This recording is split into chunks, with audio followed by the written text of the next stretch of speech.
रक्षाबंधनाचा सण येतोय आणि पावसाळा पण सुरू आहे आणि आपल्या पारंपरिक भज्यांना थोडा ट्विस्ट देऊया आणि बनवूया हे एकदम कुरकुरीत स्वादिष्ट असे भजी.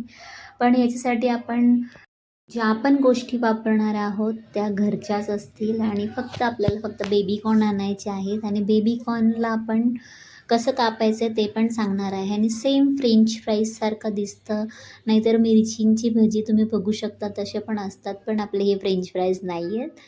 पण जे आपण बेबी कॉर्न आहे ते मोठे मोठे घ्यायचे, जास्त बारीकवाले नाही घ्यायचे आणि तुम्ही एक नाही तर 2 पार्टमध्ये तुम्ही कट करू शकता. मी 4 पार्टमध्ये कापला आहे, म्हणजे 4 भागामध्ये कापला आहे, तर तुम्ही 2 भागामध्ये पण कापू शकता.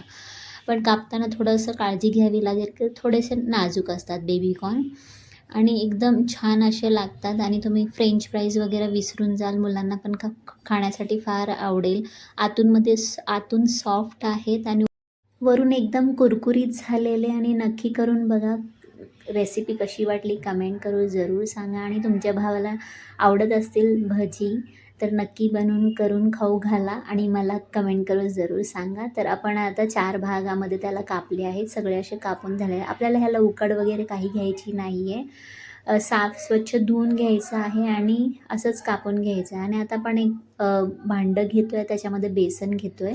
तुम्हाला बेसन नाही घ्यायचं तर तुम्ही मैदा पण घेऊ शकता. थोडंसं बेसन, 2 चमचे तांदूळाचं पीठ पण नसेल तर तुम्ही पोहे घेऊ शकता. 1 चमचा कॉर्नफ्लोअर घेतला आहे. थोडेसे मिक्स हर्ब्स घालतो आहे आपण, चिली फ्लेक्स घालतो आहे. तुम्ही ते स्किप पण करू शकता. लाल मिरची पावडर, हळद, हिंग ते पण घालू शकता. थोडासा पेरी पेरी मसाला, थोडंसं तिखट. तुम्ही पाहिजे तर कांदा लसूण पेस्ट पण घालू शकता, म्हणजे हिरवी लसूण पेस्ट पण घालू शकता. मीठ घालूया चवीनुसार आणि खूप सारी कोथिंबीर. तुम्हाला आवडत असेल तर घाला, नाही आवडत असेल तर घालू पण नका. पण कोथिंबीरने टेस्ट खूप छान येतो, नक्की घाला. आणि असं पण पावसाळ्यामध्ये कोथिंबीर फ्रेश असते, त्याच्यामुळे नक्की घाला. आणि थोडं थोडं पाणी घालून आपल्याला असं बॅटर बनवायचं आहे. जास्त पातळ पण नाही आणि जास्त घट्ट पण नाही.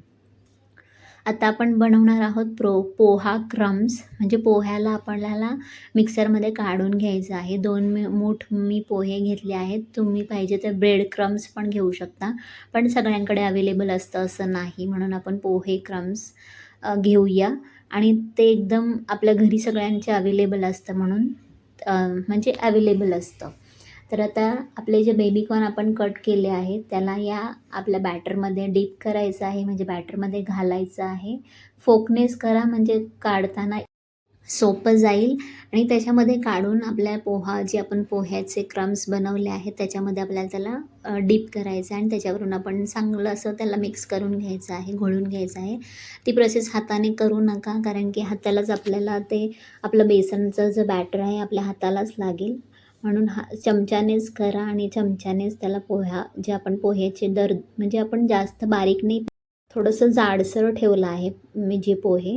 आता असं तुम्ही एकसारखं करून ठेवू शकता एक प्लेटमध्ये घालून, नाही तर तुम्हाला जेव्हा तळायचं तेव्हा तुम्ही थोडे थोडे करू शकता. पण थोडे थोडे करण्यासाठी टाईम लागेल, तर एकसारखे तुम्ही 7-8 करून ठेवा. मग डायरेक्ट तेल गरम झालं की त्याच्यामध्ये थोडंसं गरम असं तेल घ्यायचं आहे. जास्त तळताना ही मीडियम टू हाय फ्लेमवर तळायचं आहे, एकदम लोमध्ये पण नाही तळायचं आहे, म्हणजे गॅस मध्यम आचेवर ठेवायचं आहे. आपलं तेल चांगलं गरम झालं आहे आणि आता आपण जे पोह्यामध्ये घातलेले होते आपले बेबीकॉर्न ते तेलामध्ये टाकायचे आहेत आणि एकदम असे क्रिस्पी, एकदम गोल्डन असे तळून घ्यायचे आहेत.